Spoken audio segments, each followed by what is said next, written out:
So practice makes perfect. But in reality, when it comes to filmmaking and storytelling, practice just kind of helps you realize how you can get better. So I haven't picked up a camera in almost a year now, and I'm getting ready to film 2 feature films, Be My Valentine and Last Seen Wearing.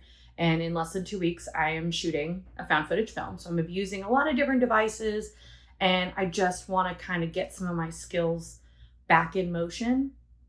And I kind of realized that I can't just do that only when we're shooting. I should be kind of making practices and learning new techniques and trying things out and failing again and realizing what equipment that I'm going to need in order to achieve what I'm wanting to.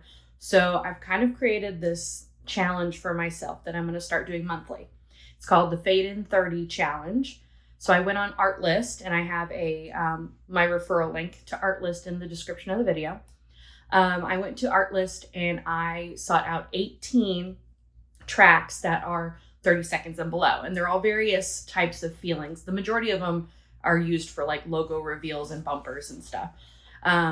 So I thought, okay, I'll have these tracks that they're 30 seconds and less, and I need to create a story and film it and edit it to where it makes sense with that song with no dialogue, and use equipment, actors, things of that nature. Kind of the rules that I've made for myself is that I need to focus on a certain technique that I want to do, and I need to make sure that it's different every month. So I can't like use the same person every month and expect to get better results. I need to work with people with different skin tones, different textures on wardrobe, and different hairstyles, different elements like outside, inside, day, night, things like that. So for the first challenge, I kind of wanted to make it a little easy for myself, but also not, because I filmed myself.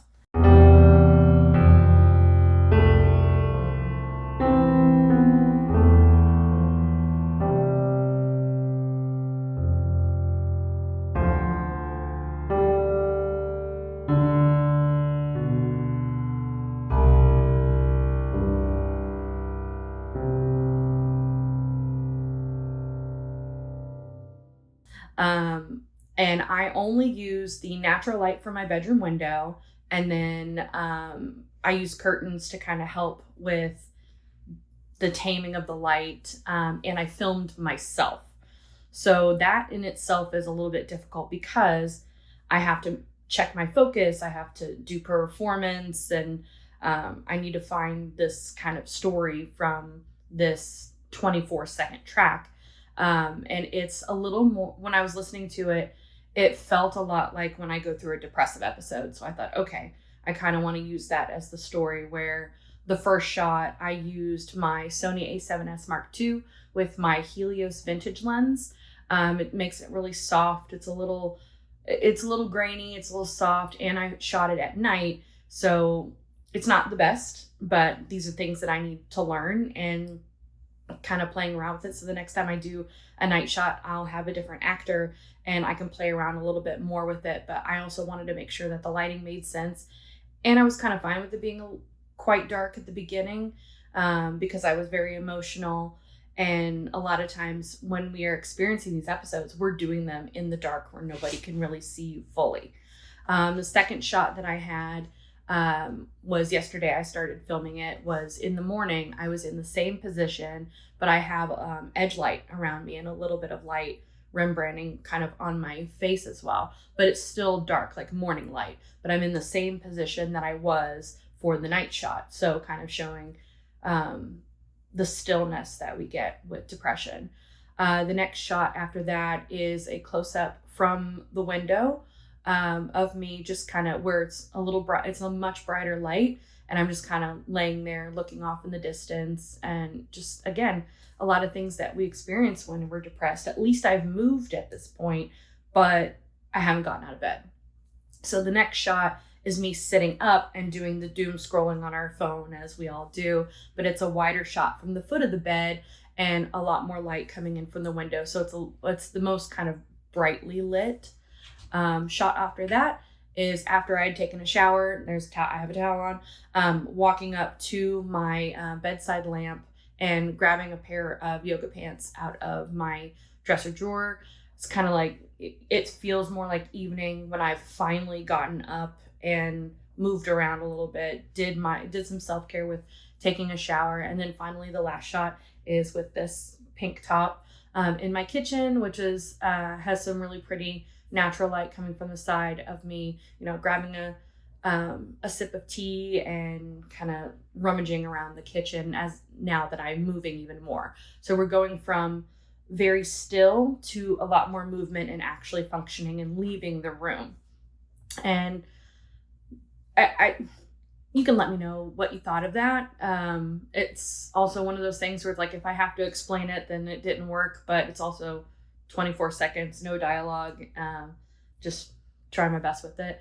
I feel like I came up with something that conveyed the episode from starting in a deep, dark place to actually moving around and moving forward, so that there was some arcing to the character, and using the light in the framing to motivate that.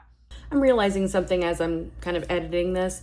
The hardest part about filming yourself is focus. And when I first did the nighttime one with the Helios, I kept having a hard time with focus because it's a softer lens, it's a vintage lens. And so I switched to the Rokinon for all the daytime stuff, and that was a lot crisper and I really liked it. But it just kind of also translates to the storytelling. But man, focus is hard. I did so many takes just to try to get myself in focus. And there's times where I'm like, I don't know if I really did. Focus is hard, especially when you're filming yourself. Okay, back to what I was saying earlier. Let me know what you think about it. I am just starting these Fade in 30 challenges. If you want to use the same song, I have it in the description. And it's all through Artlist. So definitely check out artlist.io. They're not a sponsor of me or anything. I've been using them for years. I use them for music for licensing, my feature films. And the next one that I'm going to be doing is a little bit more upbeat, and it'll be kind of fun. I'm going to use my friend Skyla for that one, and we have a little bit of a plan. But I think I'm really going to enjoy these. They don't take up much time, and it really flexes skills. It gets me to pick up equipment that I probably haven't done in a while. I can try new techniques. I can see what's working, what's not, and what I want to implement in my films in the future. So thank you for watching. Make sure you subscribe if you want to get to know more about this challenge, as well as the behind the scenes of our upcoming films that we're getting ready to do this year. Super excited.